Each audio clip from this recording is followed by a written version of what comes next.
Wait. That's not. Spencer, are you not at the gym right now or what? Bro, whoever created this picture, bro. I It doesn't cringe even really look like you opening to Twitter be. and see. Yeah, that's Twitter fans. Yeah, bro, that's me, bro.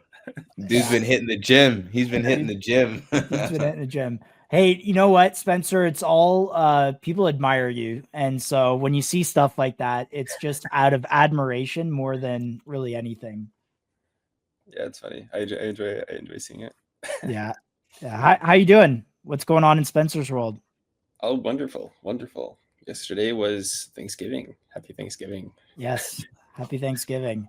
Did you have turkey with your family? Or are you out in SF? Is your family also there? Yeah, I did what any reasonable American family does on Thanksgiving. I went to the beach. Dude, Okay. Do they live out in SF with you or? No. My family lives in Illinois. Okay. I'm gonna go visit family back like in end of the year, like near December, like I guess Christmas time. Love it. I was just there like a month ago, so I was like, I didn't fly out to Illinois for Thanksgiving. I stayed in the San Francisco area, drove down to this about 2 hours south, went to the beach with some friends. So Yeah, yeah. So totally. what about you guys? Well, chill. I mean, I'm Canadian, so our Thanksgiving is in October. And chill, did you have turkey? yeah. I've been just spending time with friends and family. Honestly, just this whole week, and it's not even probably same for you. The family's not gone just yet. Still got more family coming in later in a couple weeks. So just enjoying the time. A lot of moving pieces though. A lot of moving pieces this week, as is the case for most. Yeah. But yeah, man, happy to have you back. It's been a little while since we had you on stream. I think it's been what, like a month or so since the last one. Yeah, something. Yeah, three or four. Yeah, probably a month from now. Yeah, I caught you before you had a lot of updates because I wanted an Orgo V2 update. And then to set the table, all of a sudden, a lot of things changed, like in ICN generally, but also Orgo itself. So I don't know if you want to maybe start with like even just like the believe stuff, kind of like, what happened there and where Orgo is at today. And yeah, maybe we'll start there. Yeah. Yeah, with believe. Yeah, it was funny. Like I guess the last time we met, like I was very kind of early on, and like from the first to second time, it was very just like product focused. Like we had this kind of initial version that we built, and then kind of like rebuilt, like kind of improved version, and that was kind of our focus back then. And yeah, I guess a lot of like structural change. I don't know if that's the right word to say it, but like since we last met, but I guess believe, that change is like, one of the bigger ones. I think, I mean, so I think in general, like the basic reason is like not super deep. I'm like, there's a lot of things we want to build out. I think like believe structurally, like I think everyone knows like they're kind of just going a little bit in a different direction, and like Yes. the core, I don't different tangent. I find that they have like their name is sort of like hard because I'm like my core belief is like X, and like it's not meant to be a pun, but some of the initial like things that I believed in the beginning is like relatively consistent for me, and like they're going in a different direction. So like there's a lot of things we want to build out, and we realized like we just need to like do it independently. I think a lot of it to the core is like with anything in this area, like I guess like holders might not see this like perspective as much, but like there's a lot of there's tons of legal considerations, like, and like that's one of like the main challenges here in this space is like as someone who kind of like operates one of these coins, like how it's like having like developing this like deep understanding of the law and seeing like understanding what you can do.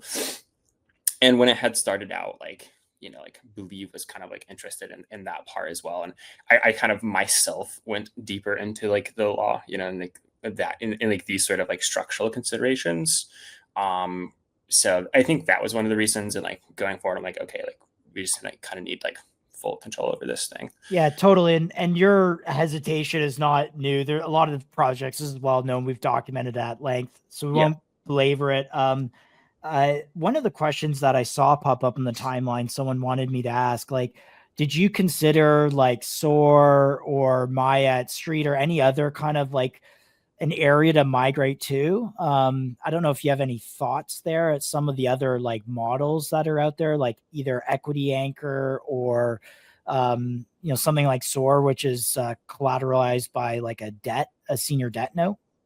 Yeah. Those are the two that I know, Street and SOAR. I'm not sure if there's other ones that you are familiar with, but yeah, those are the two main ones that I've kind of seen in this space. I've like kind of like I think these are two kind of interesting. They both have interesting ideas. Have you spoken to either of the teams? Well, I've spoken a lot. I've spoken to a lot of people in this space, but yeah, I have talked to both of them. Yeah. Okay, cool.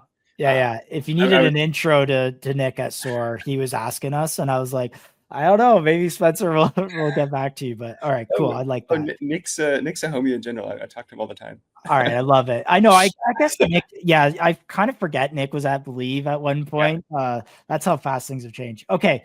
I kind of recently had interesting to kind of like hear their structures and approaches as well. I kind of like talked to Maya recently as well to hear his perspective as well. Yeah, we've actually had a lot of discussion with Maya recently. We had him on actually this week. Cool. I like what Street's doing. He'll be in Met Dobby, and yeah, I think Cled is kind of like, if the Cled migration goes well and their current robotics launch that they have teed up goes well, like they will be up there with SOAR in the consideration set, in my opinion. Something like MetaDAO, for people that may be unfamiliar, might not be the right model, just because it's almost like you have to be pre-token for MetaDAO to really kind of like work. But anyways, love what you're doing. Let's talk about your last fundraise. You had A16 Scout fund on there. Like, how I understand Scout Fund working is that you have to have a relationship with like one of the VC scouts there. Is that true? And like, can you share a little bit about how you got them on your cap table? Okay. Yeah. So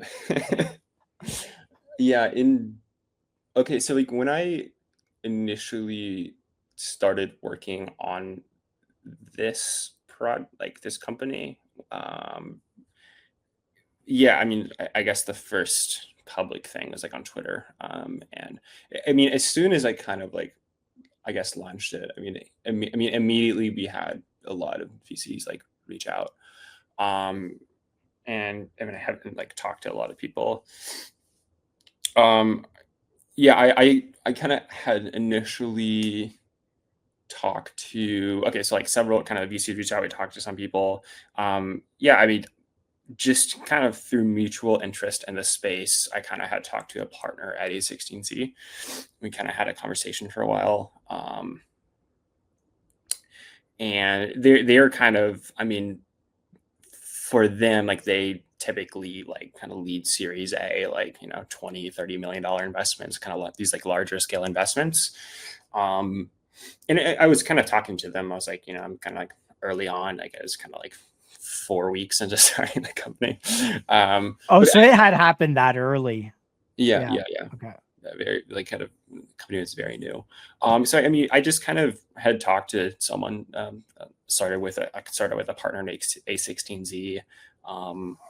I think as a firm, like I think A16Z, it was actually funny. Like after I started working on the company, like 1 to 2 months ago, I think A16Z started to like tweet about computer use and like release all these articles and that sort of thing. So I think they saw like it's kind of a new emerging market, and I'm like kind of like, I guess, an active player in this space, and they just kind of like, I think, want to talk to all the people who are very interested in the computer use space now. So kind of okay, and now they're an investor. I love it. Well, by the way, that's awesome for you. Congrats on that. Yeah. Well, to be fair, A16Z is like different than the A16Z Scout. Yes. And for those that don't know, the Scout, I believe Yeah. there's like 30 partners or something like that, and they each have like a budget of a couple $100,000 that they can write like little checks into.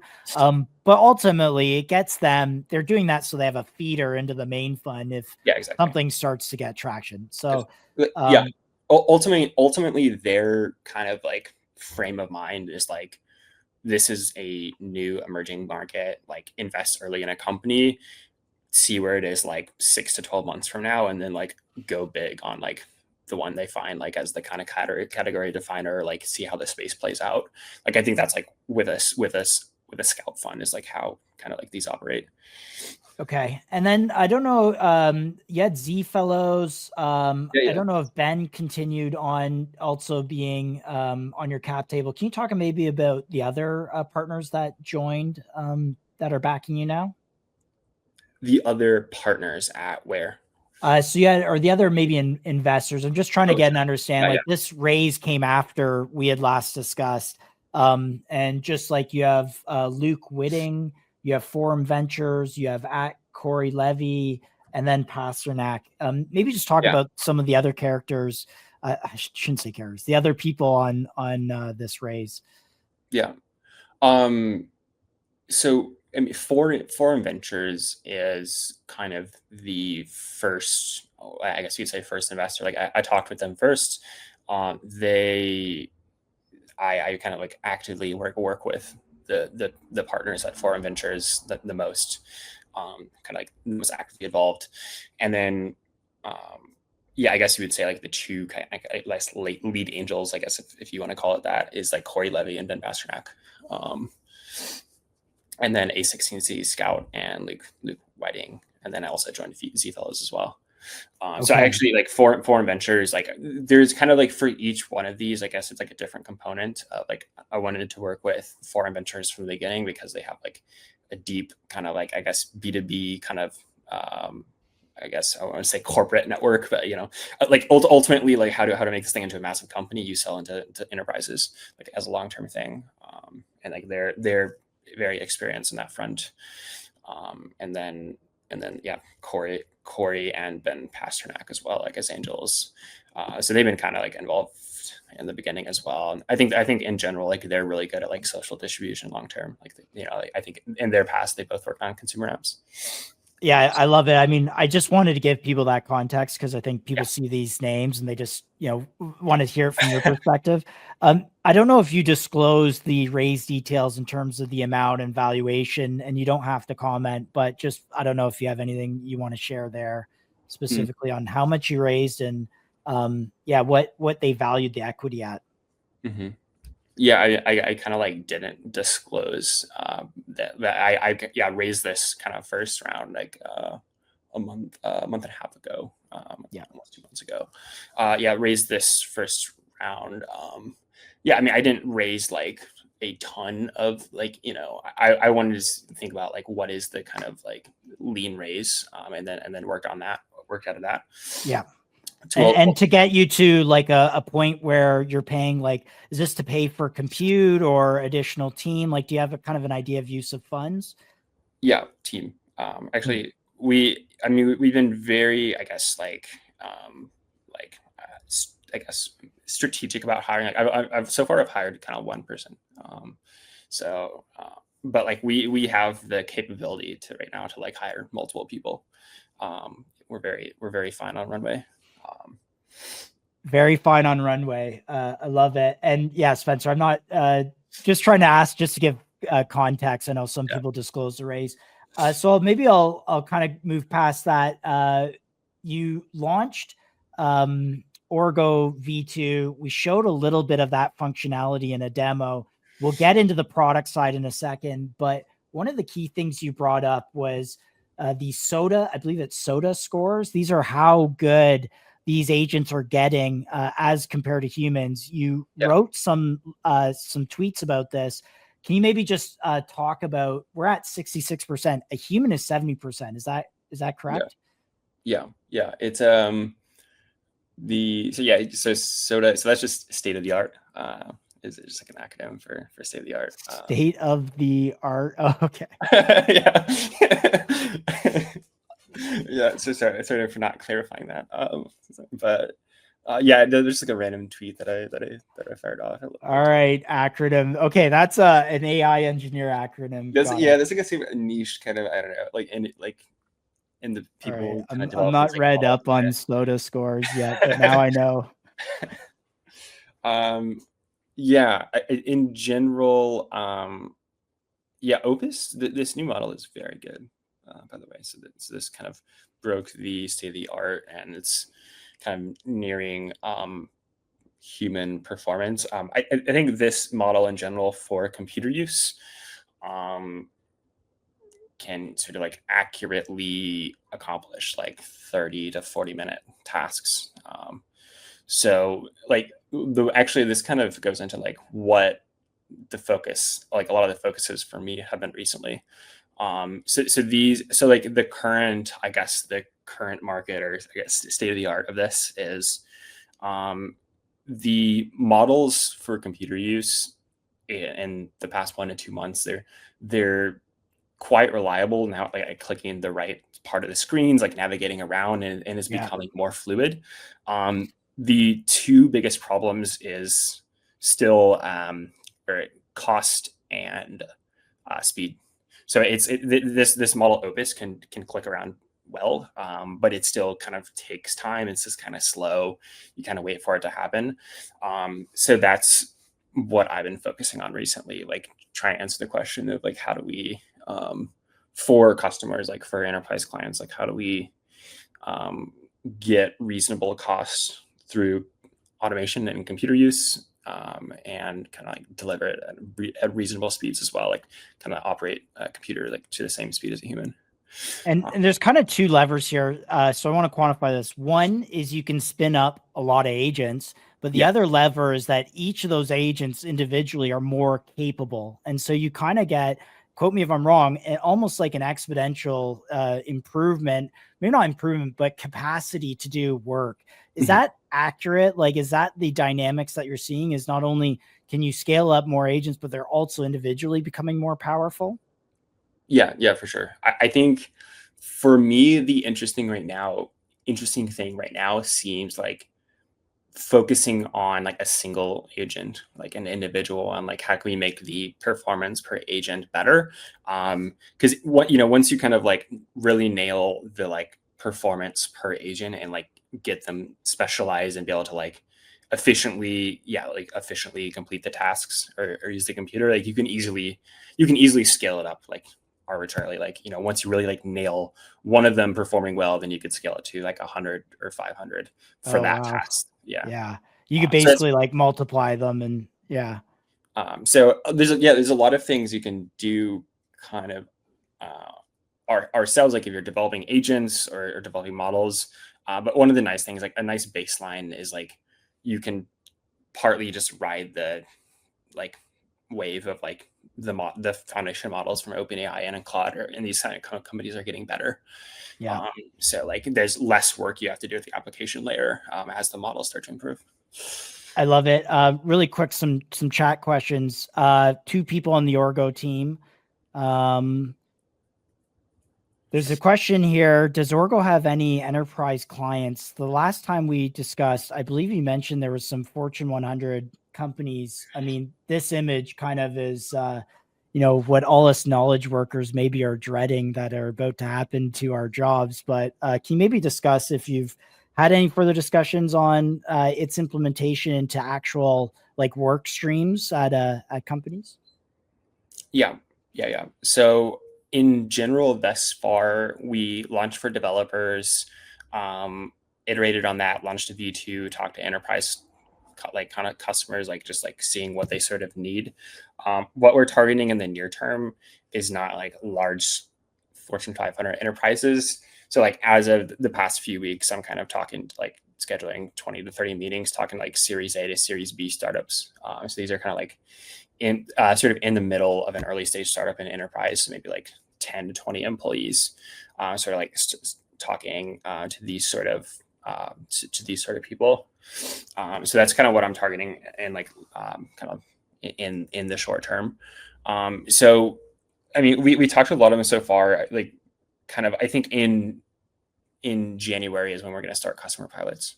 We have to like ship a lot of things before then, but starting the kind of customer pilots in January for like these sort of Series A to Series B companies is where we're targeting right now. Got it. And what do they have like specific use cases for the agents? Like what type of work do you feel like will be a good first example for those agents? Yeah. So yeah, the people that we're talking to are these are companies that are actually starting to create computer use agents themselves. And there's a few kind of like primary industries that it like kind of overlaps. So in terms of like general industries, it's like insurance, healthcare, manufacturing, and like logistics. I guess those are top 3 or 4. And then other like random examples, like for like customer support is like another example. So there's a lot of these like, emerging companies that exist now that are developing computer use agents for that specific vertical. So you can imagine like a like kind of clicking around maybe a Salesforce UI or a customer support portal or a kind of healthcare like what do you call it, EMR, like these sorts of like visual navigation on the screen. Yeah, I was actually going to ask the type of work because I think everyone's used to AI at the application level. So it's like, oh, the chatbot's going to respond to me. But what you're talking about is if I was a support rep, I would, go to Salesforce, grab my contact, go to my email, write them an email, then go to an Excel sheet, maybe update some numbers on their order status or something like that. And then that task goes to finance to go, enter it in some sort of ERP system. What you're talking about is the agents might do those tasks kind of individually on the Orgo, let's say interface, because you have that M2M or machine to machine communications, they can all kind of work together. Am I describing that accurately? Yeah, exactly. Like, these sort of like manual, exactly. Yeah. Like using spreadsheets, going through, kind of like entering email, sending email, like kind of navigating a CRM, like these kind of like super manual tasks. And I think something like, I guess, interesting that we like kind of figured out, through like talking to a bunch of customers and like who is starting to use it now. It's like, we found a lot of like early, I guess, sometimes kind of like product market fit of like this characteristic of like a new startup or company which like has started to find something that works and they're starting to scale up their company, like their company is starting to grow, and they don't want to overhire too early, so like rather kind of like, can you get these like AI employees is like, can you give us AI employees? If that makes sense. A lot of like, there's a lot of startups that are like starting to grow fast, or companies that are starting to grow fast, and they have like 30 or 40 tools that they use separately. So it's like, can you like offload half of those, like, maybe 15 of those tools to like an agent that kind of like manually goes in and like just does these like super tedious tasks. I think is like where we found success so far. I want to talk about, and shout out Rambo, love your thread here. What differentiates Orgo from the competition? I noticed you have E2B, an Orgo competitor, raised a 21 million Series A, valuing at, I don't know, 100 mil. They've onboarded 88% of Fortune 100s and half of Fortune 500s. Can you just give people maybe an idea of what this company does and maybe kind of your differentiation and approach? Yeah. So in this space in general, like, I guess you would say I would say 3 main competitors, I guess you would say. However, they're all kind of like different. They're not necessarily direct competitors. But I would say the number one would be like, build it yourself, like spend 3 months or 4 months, depending on like, to build a kind of basic specialized infrastructure for yourself. Or 2, E2B, or maybe, and 3 is, there's another company that's some kind of in the same area called Browserbase, and like all these 3 options kind of like accomplish or kind of different things, and I guess Orgo is positioned slightly different than all these options. But so I'll start with E2B. So that company is So they kind of they're going for their own thing and started kind of with something else, but their kind of primary business is not computer use. It is they run like code sandboxes. So you can imagine if you want to execute LLM generated code, that's their kind of primary business, and that's kind of like what encompasses that like kind of like 60% of enterprise adoption, or kind of whatever this statistic is. So like an example of this, like if you have an LLM generate like a math formula or Excel formula, and you just want to like execute the code in a safe, secure way, like that's what E2B does. And kind of recently they got into computer use. So in that sense, like they have kind of a like related product. So they first launched the kind of like Linux desktops. And I guess if you want to do a kind of direct comparison between those, for Orgo, like I'm focused on kind of like building a full developer platform specifically for computer use. They have like 5 or 6 different focus areas. Like I'm just going to kind of hyper focus on computer use. And I guess in a pure, just kind of like economic sense, I guess their average boot up times and like is like 5 seconds, and I've kind of optimized about 10x faster, so about 500 milliseconds, and their cost basis is about 10 times higher. So is there some benefit to having faster boot up times? Like, is there like a use case where agents would boot up really quick and then spin down really quick? Mm-hmm. Yeah, I think in general it is like optimizing for this sort of I guess future where it's like, yeah, it's like you can spin up, do a task, and then sort of like spin it down. And yeah, it depends on the sort of like task you're doing.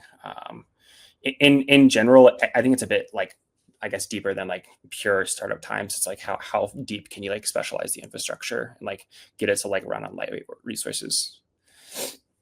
Speaking of those resources, last time you announced on MCG that you were adding GPU compute to the computers, or allowing people to add GPU compute for things like gaming or heavy kind of tasks.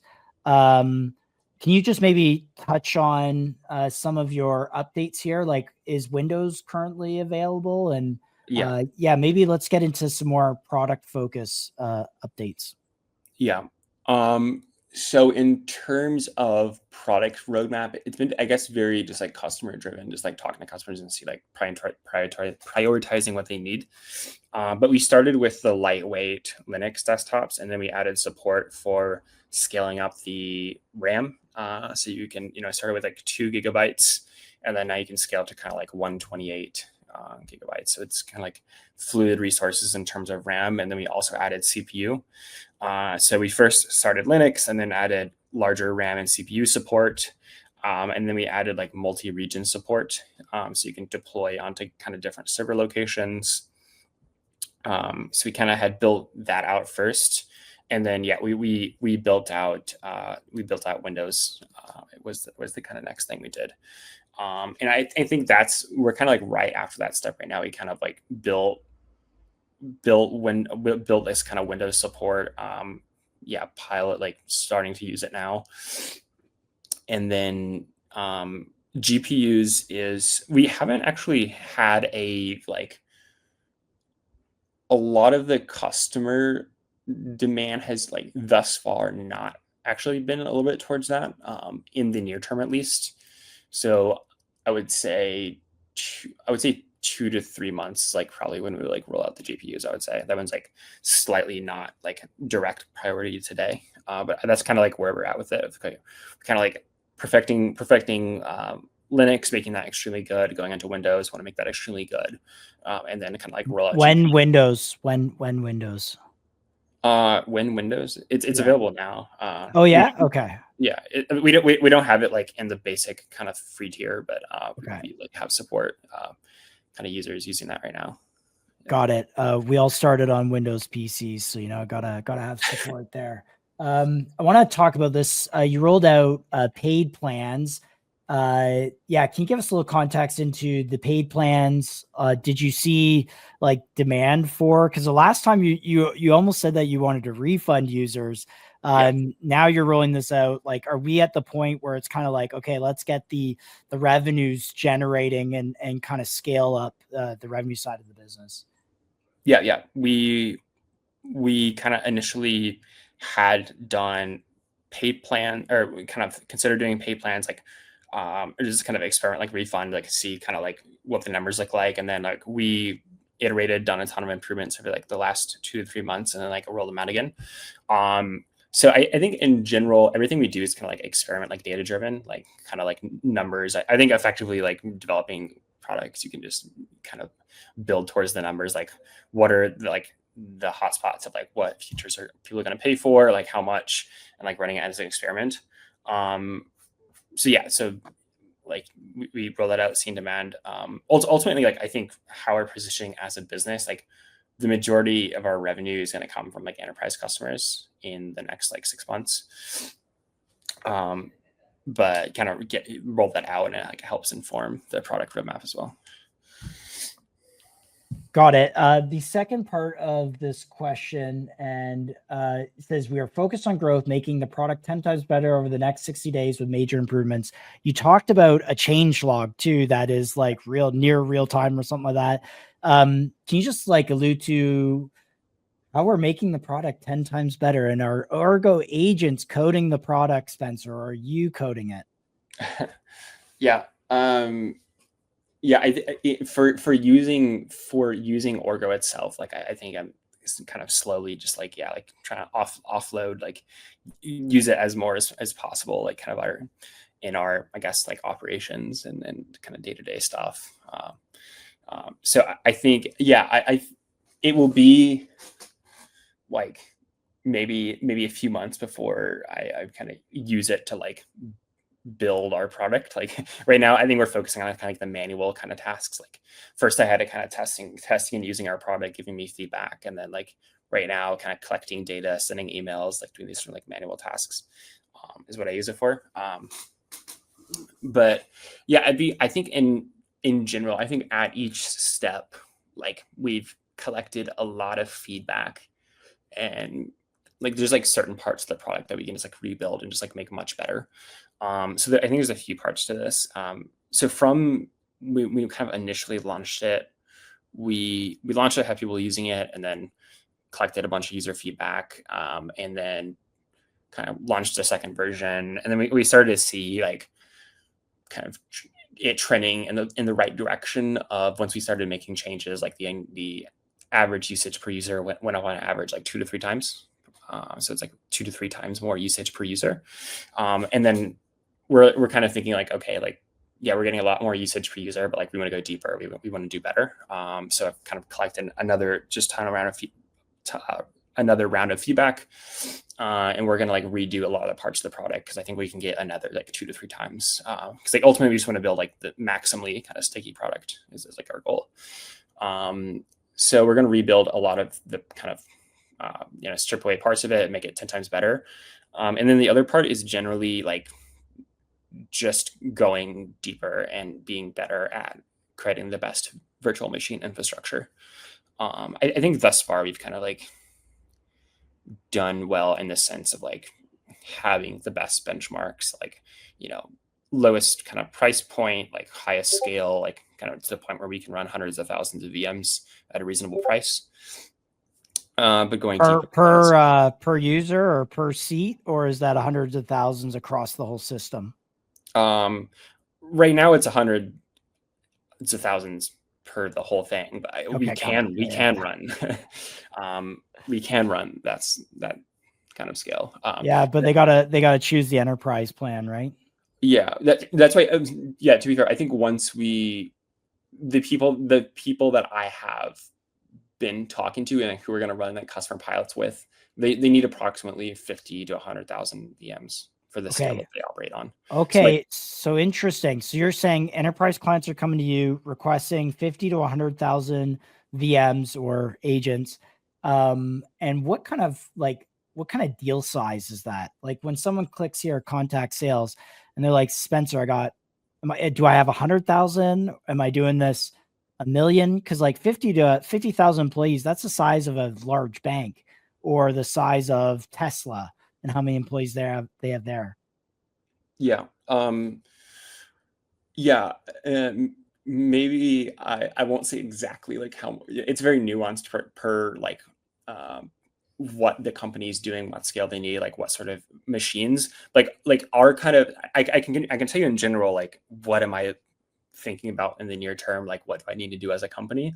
And like one of the things is raising the next round of funding in early spring is like one of the things they're doing, and getting our first 1 to 3 customers, like, you know, kind of talk to a lot of people, like gonna see run pilots and get our first 1 to 3 customers. And I think that would kind of provide the, like, you know, The spark. low to mid, like 6-figure revenue. So I think that's the kind of like low to medium, like 6-figure deals is like what I'm like Right. for customers. So you would say an enterprise client, and how many VMs would that be for? So let's say mid 6-figure. We're talking like 500K deal per year, like ARR, right? Annual recurring revenue. Okay. Yeah. And how many VMs would they use for that rate? So yeah, hypothetically. Yeah, as a like the economics that I'm that it is here is like to give a simple example of let's say 500,000 LTV, like lifetime value for a customer, at spinning up 500,000 virtual machines per month, and that virtual machine might run for like 10 to 30 minutes or something, like kind of like a shorter time spell. And yeah, that's kind of, I guess, the basic, like, so you can imagine, like, I don't know, 100 to 150,000 per year, I guess, if you want, like, you know, like that's like the kind of like frame of reference we were thinking of. Got it. No, I think this is so new that, like, I think people are curious to like what these deals look like. As a former enterprise sales executive, I got a lot of success trying to sell in very innovative things on innovation budgets. Do you find companies have like budget set aside for innovative kind of experiments like this? Like, are those the types of budgets you're going after? Or are you like calling on the IT CTO and being like, hey, I can replace your whole like call center team? Yeah. The people that I'm talking to are like CEOs of Series A to Series B companies. So not exactly a large enterprise. So with how this is positioned right now, you can imagine like in kind of an enterprise sales thing. For enterprises, this is like this would be an R&D budget. But for a startup, this is like core infrastructure. So it's very different frame of mind. Yep. So in an enterprise sense, there's like a fixed R&D budget, but we're instead going for like fast moving Series A to Series B startups, where if you can imagine, like their primary product is a computer use agent. So it's not R&D is their core business. Got it. Okay. Last question, just to kind of summarize this whole thing. So by spring, you're going to be doing, what is it, a Series A, or what would you call the next round? Seed, maybe. Like I think it's all kind of arbitrary, but yeah, all right. Doesn't matter. Seed-ish. You'll want to then have, 3 clients, let's say 1 to 3 clients, kind of startup-y, but companies with, I don't know, what are we talking about? Like 10 to 100 employees kind of area, roughly? Yeah, 20, 25, like your average. Okay. Yeah, somewhere around there. 2025. All right. So that's for the spring. That's pretty exciting. Okay. I'd love to like just show the product off. And I guess, guys, like why I'm asking all these questions is because the meta theme here, and if I don't think Spencer's watched or read AI 2027. I bring it up every time. Have you, Spencer? Have you? I did check it out. Yeah. Okay, you did check it out. But the meta theme there is just that obviously human labor, knowledge workers, the accountant, marketing executives, all these kind of people in these on computer work from home type tasks I don't want to say be replaced, but augmented, let's say, by computer use agents. And the thesis here is that you could scale a company to the size of maybe 10,000 employees, but you maybe have 100 employees or 10 employees.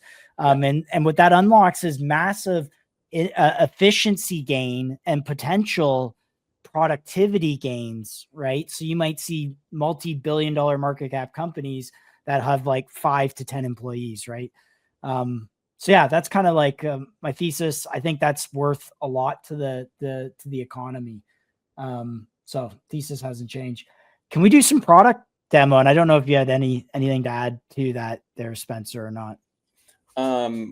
Yeah, I mean, I think in general, I'm kind of curious to see like how the future plays out, in a sense. Like we already have these sort of like $5 to $10 billion companies that are 20 or less employees, and I think this is like only going to be more, I guess, compressed or like go down. Like I think in general with computer use agents, like I think there's just going to be like very common $10 billion plus companies with like 10 or less employees, which is like very, I don't know.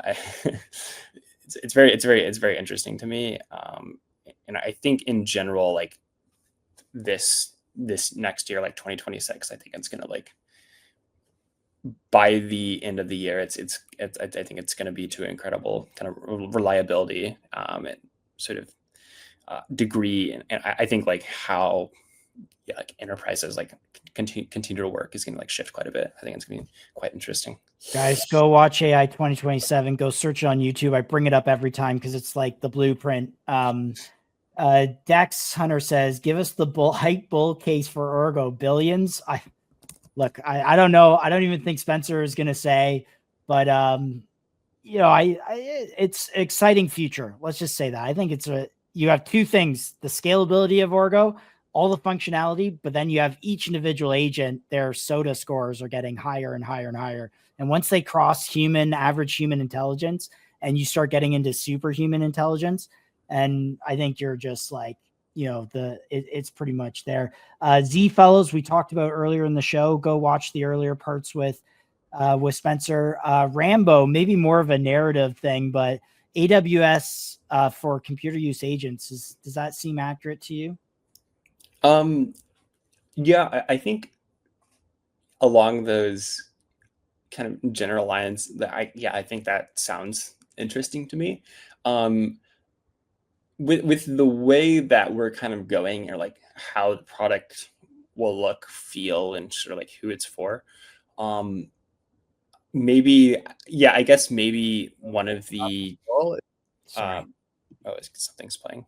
Yeah, sorry. I was pulling this up next, but yeah, go ahead. I think, I guess you could say an AWS for agents. I think a lot of work I pull inspiration for is, I'm not sure if you guys are familiar, but it's called Vercel. Vercel, yeah.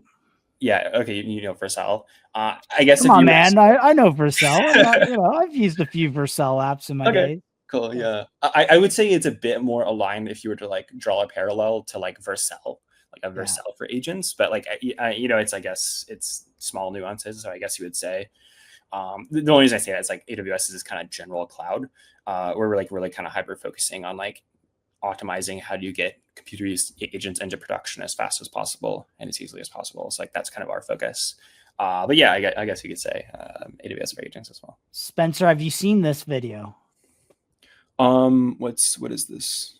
So this is a engineer that apparently delivered a $6,000 client request. Sure, yeah. Using Gemini and Orgo. So I don't know if you've seen this yet. Okay, no, I know Nick. So we have, as one of the starting points, we have sort of like agencies like starting to use Orgo as well.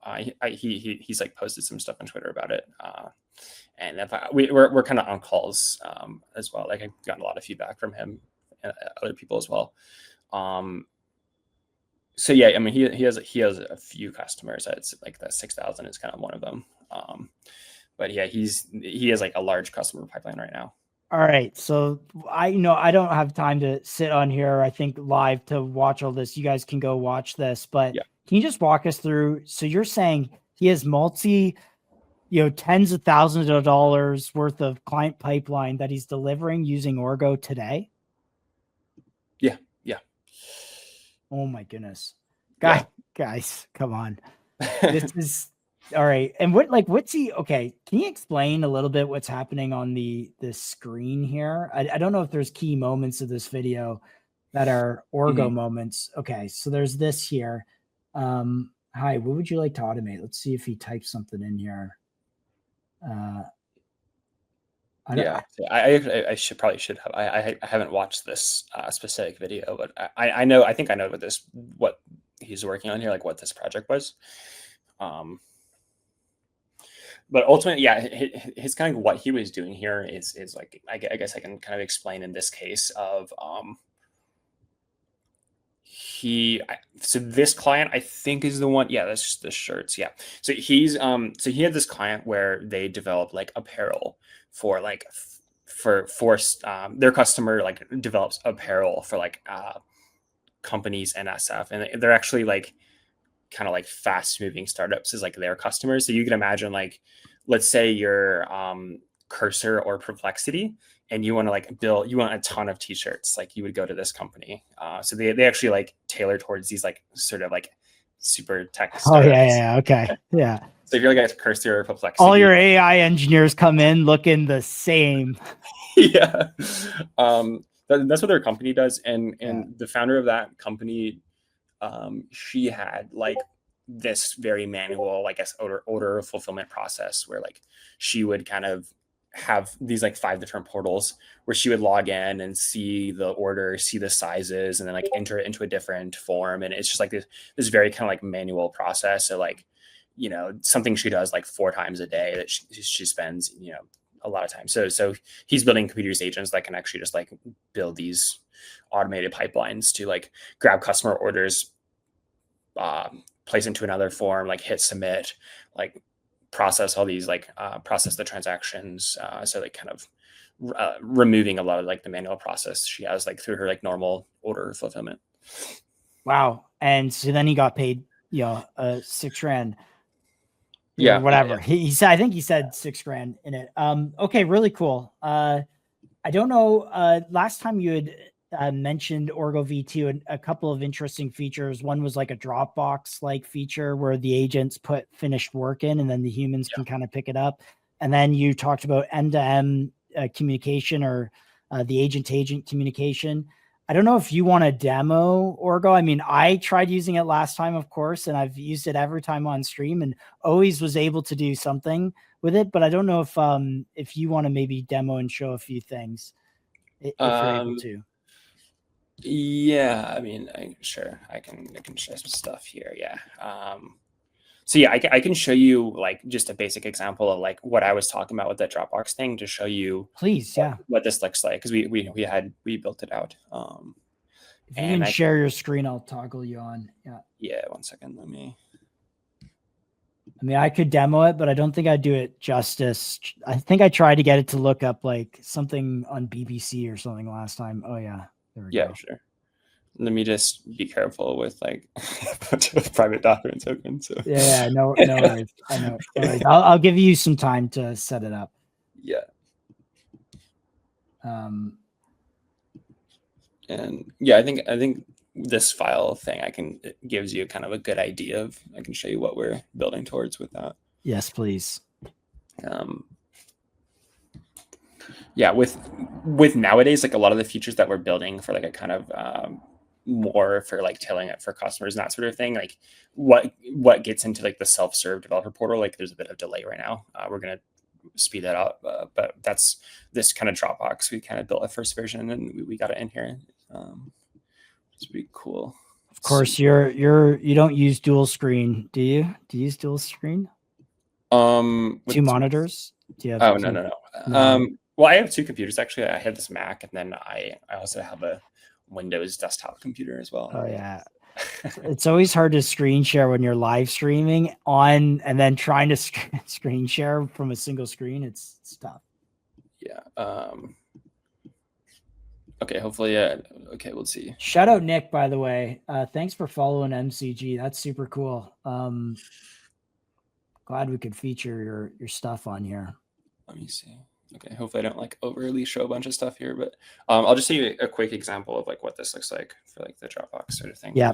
So like just let me know when you're ready. Just let me know when you're ready. You're Yeah, thanks so screen much, man. sharing right now. Yeah, there you go. There you go. Yeah. So this is just like one of the kind of testing things I had open.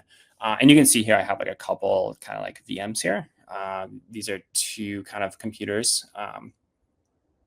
And the kind of goal is to get one of these like VMs and then connect it to a model like GPT or Claude. And then you can have this thing control the computer and then kind of complete automation tasks.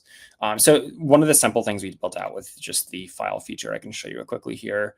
It's a very, yeah, I was showing someone else this yesterday as well. So you can just like drop in a file here. For example, like I just have this Sequoia .jpg here, just like a picture. I think it's just like the Mac wallpaper. And then you can drop it into one of these. So when you upload these files, it like automatically syncs across all of these machines. So you can see like this file got added here that wasn't here before. So that's just, a simple way of like, you can, because these virtual machines are isolated. So you can like easily like get data in and out. So then you can just like ask the agent, can you open up the Sequoia desktop? The reason is like, you can imagine if you want to like spin up 100 agents, you could all give them a PDF of data. And then it would get synced across 100 of your desktops, and then they can use that context within their automation process.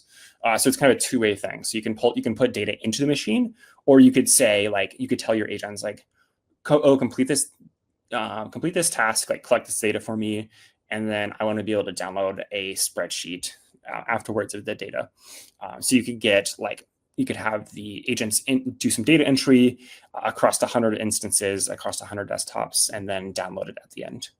And so in the demo you showed on the Believe thing, man, you're quick to end the demos. I love seeing it on the screen. Oh, yeah, throw it back up. But I think on the Believe video, they showed you, you told the agent, you had 4 agents. They were doing 4 different tasks.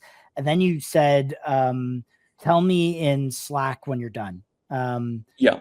I don't know if you have the ability to demo that, if that's possible, but I thought that was like really, really cool. Yeah. Oh, I don't like have that ready right now. Okay. Like, no worries. You got to know when MCG calls, there's going to be, we love seeing demos here, Spencer.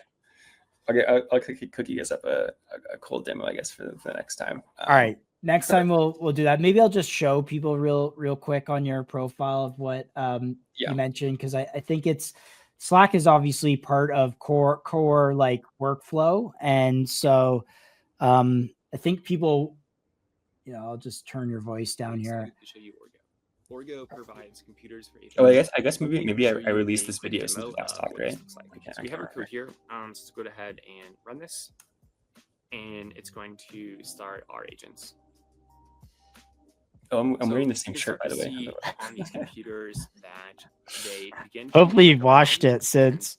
Given your task, complete the steps that they need to get it done. So we can start to see these agents wrap up the tasks and post in Slack that they have completed it. So this was just a simple example. So yeah, same shirt, but that's okay. So you have 4 different types of tasks. So let's just talk through these.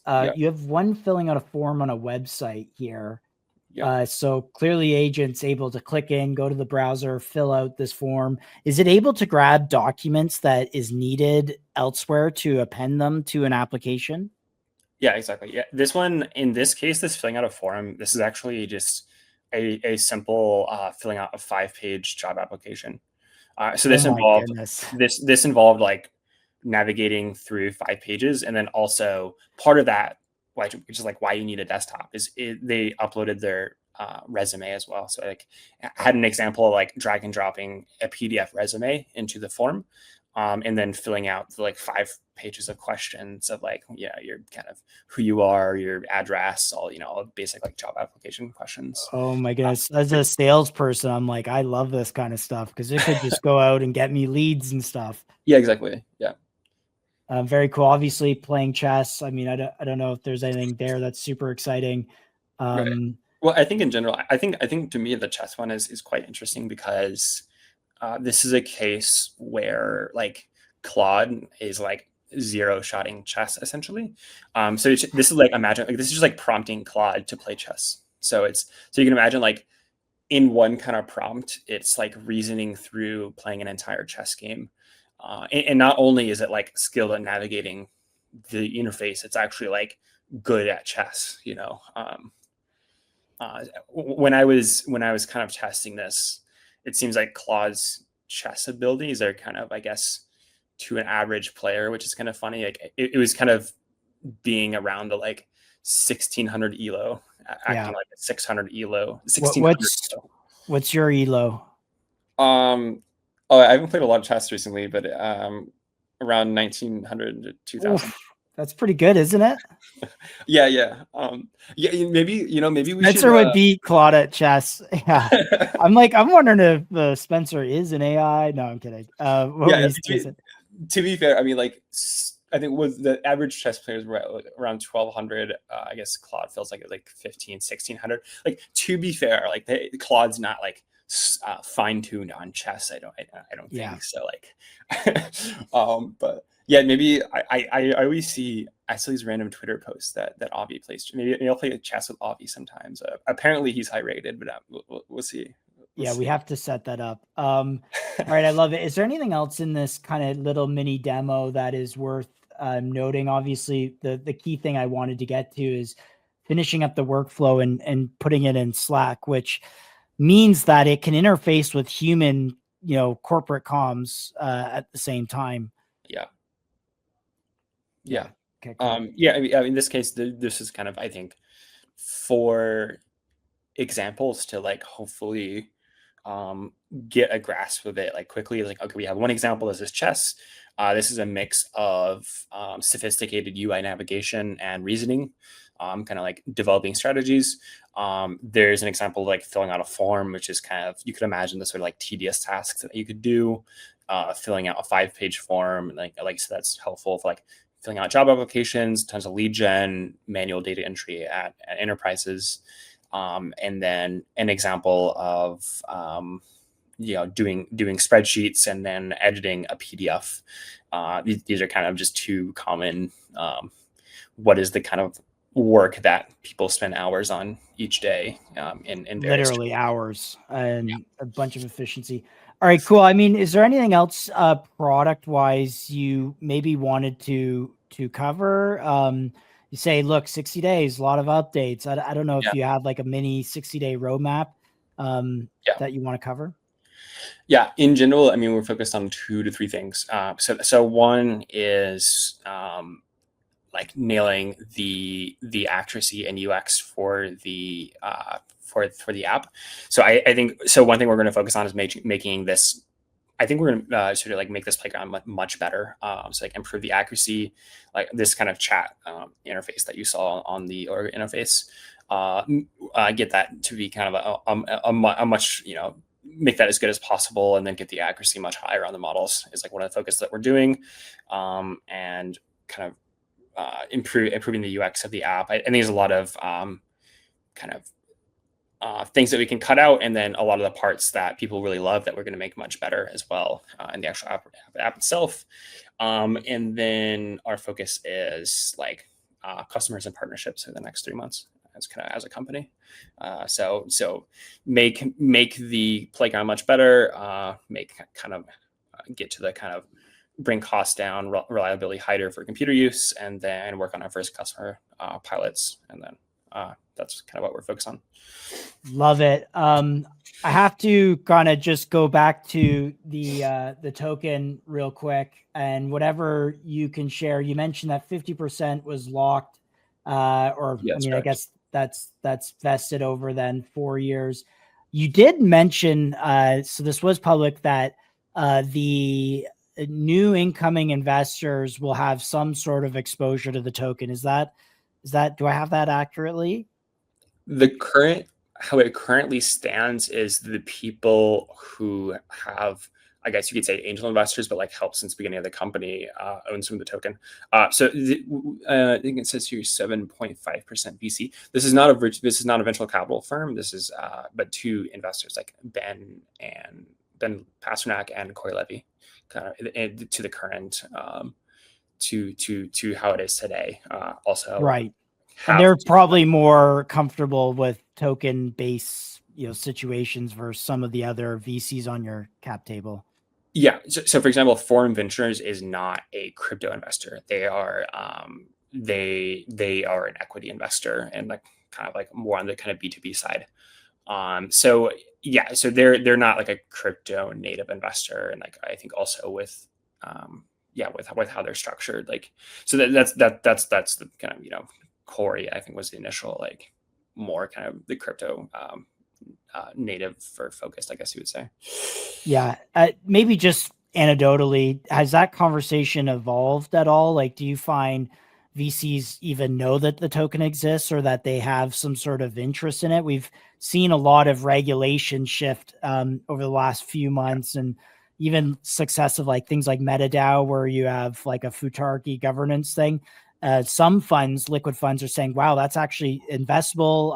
FinTech IO invested in Dupe's token. Notably, they bought like 5% of the entire supply of Dupe, which was notable, or 1% maybe, for $5 million. So a significant investment. Do you see kind of maybe VCs, I guess, or people being interested in the token in the future from an institutional perspective? Yeah. So in general, I mean, we've already received a lot of like inbound from several liquid funds for so kind of to date. Yeah, I think when like in this sort of future, when I raise from funds that do crypto, like I think that will change. Like so it could be kind of equity / kind of token thing in the future. So yeah, and I think in like we kind of haven't done anything yet, but like liquid funds as well have like reached out. I think in general, yeah, that's it very depends on the investor profile. Yeah, are you going to take the Avi Patel angle and just tell them to buy it on the market? That's what Avi said. So, yeah, perhaps. I mean, it depends. It depends on who they are. Like, yeah, I mean, it's a very sort of very nuanced thing. Yes. Also, I mean, something to consider. I think Avi's token is very structurally different than mine. He doesn't not have the 50% lock supply. Right. Yeah. His is fully diluted. He might done that differently if he kind of knew. Yeah. Yeah. So I have greater optionality over that than he might have. So like in his situation, like buying off the market might be the only option. Yeah. Okay. Got it. We had talked about the Soar Street. You had mentioned just that you'd, spoken to both. Is there some sort of like interest there in anchoring the equity of Orgo to the liquid token? Yeah. So I mean, the first step is it's like in general these like I've talked to like all of these like I talked to both Street and a Soar. So I think in this space, trying like looking at things from what is the best like long-term strategy for like like how do you like seeing how to optimally like structure these things in the long term. Yeah, I mean maybe I'll try to think of what to say here. Yeah, no. Look, Avi would give you a crazy answer. We love Avi. I have things that my lawyers are actively reviewing. Okay, cool. Hey, look, I think it's great that token holders look. Here's the overarching thing. The reality is the market's getting smarter. People aren't going to buy things and support things that don't have some sort of real value. We've seen so many people get hurt. And Soar has done it one way, but I love Tom's and he's a lawyer, right? He's the one saying, hey, look, I've done the work. I am a active lawyer myself. I think this is the right approach. What makes sense. It's the right balance of token is liquid, it's executable, and it's, legally has sound basis. And until we get specific stuff from the law, I think, people want to have, and I think it's right for your token itself. You don't want people selling just because they feel like the market sucks, right? Like they feel like they own something beyond just, is this going to go up and down? It's like, no, it's like, I feel like I'm involved in something that has some tangible, real value. So yeah, hats off to you. I won't force you to say anything. If you want to abbreviate on anything, we can save it for another show. Up to you. Yeah, I think there's a few things to consider here. Like, yeah, I guess one is just like the straight like law. I guess like what understanding in this space, like what like the compliance and like the best kind of structuring. I think a lot of it, it's kind of interesting to see the kind of different like what they've come up with. Like Soar has a different model versus like MetaDAO, and that one's different from Street. There's more to consider rather than just the kind of like legal structuring. So it's like understanding both the legal aspect and, for example, I think one thing that was like I think Street has done well is like also considering like the long-term nature of it, considering like what is VC compatible. I've seen some of these structures which like seem legally fine, but they don't make sense with the venture capital model. So like, okay. It's not only the legal aspect. It's like, I guess you can the economics, understanding Series A due diligence, like understanding like VC, understanding, like how this like long-term works. So that's probably the main difference between like a CLED and an Orgo too, as well as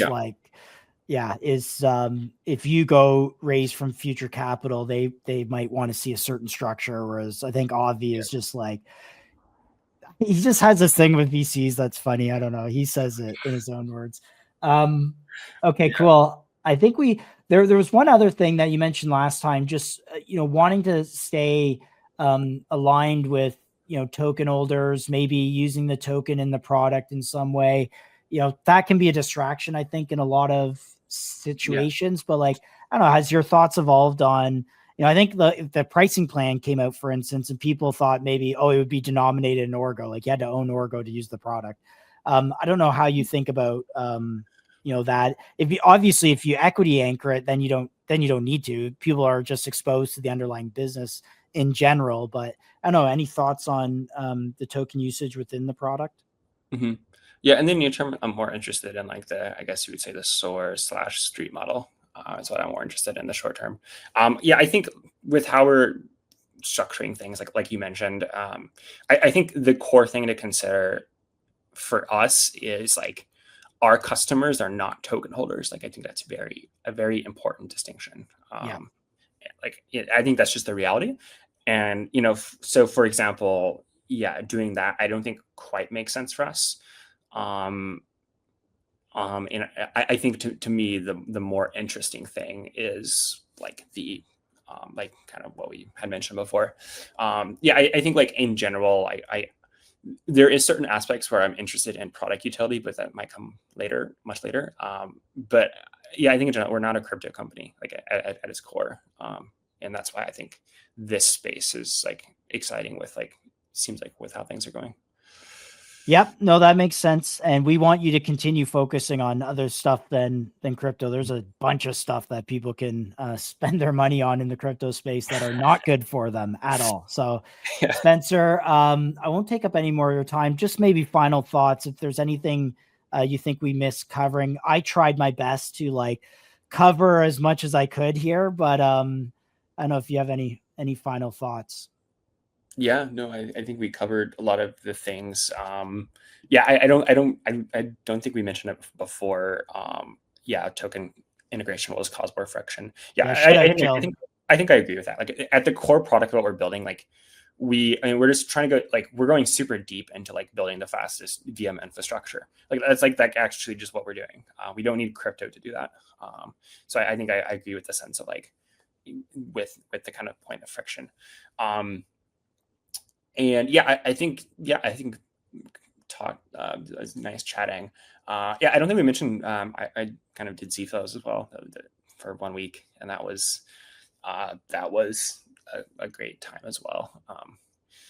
Might share some stuff with that later. I can't remember if they posted pictures about it or not. I think maybe some on Twitter. What is ZFOs, like a boot camp kind of thing, or like a hackathon? Or I guess you could say it's kind of a boot camp. It's more of just like a network of people. But like one of the things that I did, which were like super also like nice as well, was like sitting down with 6 people who have like built billion-plus companies in the past. And like What kind of people are we talking about? Billion plus? Are we talking about 10 billion plus, or like 1 billion or 100 billion plus? mostly 10 billion plus, like IPO or wow. Yeah, they're actually like, I mean, I talked to, maybe I won't like dox them, but like if you go to the ZFELS website, or not dox, but like say their names, but if you go to the ZFELS website, it has like a list of their mentors. Like I talked to like half of them during the. And what do they think about what you're building?